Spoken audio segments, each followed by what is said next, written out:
Since 1999, this issue has become a really sexy issue, if you will, and many people have jumped on board. Over the years, working in the field, working in the United States, it's become really clear that prevention is really the only way to have any lasting impact on this.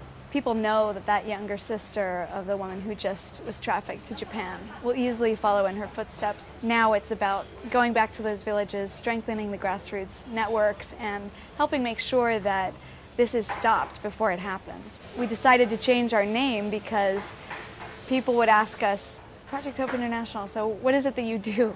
And we'd have to tell them, we're focused on prevention of human trafficking. Not only does it get straight to the point of what our work is, but also hopefully it'll allow people to think about focusing on prevention. The reason we exist is to help people to come to terms with the real facts on trafficking so that they can have a real impact if that's what they choose to do. Are they willing to open up their minds and understand the larger, bigger issues behind this? Getting across complex ideas is very hard. I mean, it's much easier to do sound bites, much easier to give stunning visuals like knocking down brothel doors. That, in some senses, is the easiest work there is. The hard work is rehabilitating victims of trafficking, survivors of trafficking. It's a 10, 20-year, maybe a lifetime process for some of these individuals who've been so traumatized.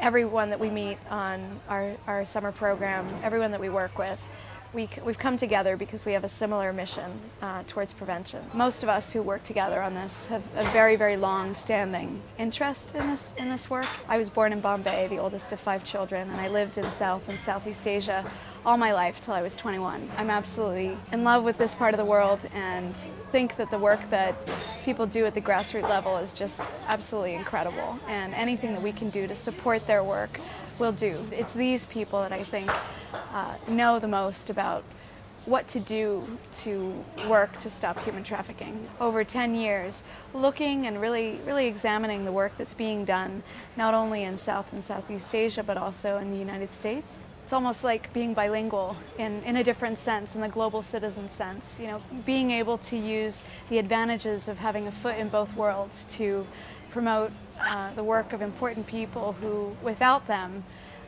the movement would be in quite a different place than it is today. So long after the interest in this issue dies, these people are going to be in these communities and they're going to be faced with the same problems. And people very often ask me, you know, how can I get involved in this issue and what can I do to help? Donations are always appreciated.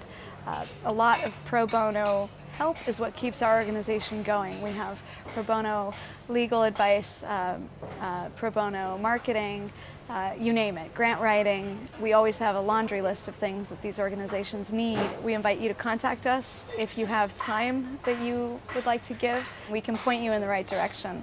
I think that this is certainly been the most satisfying work that I've ever done, being able to be a conduit of information and funding and helping make their work possible and sustainable.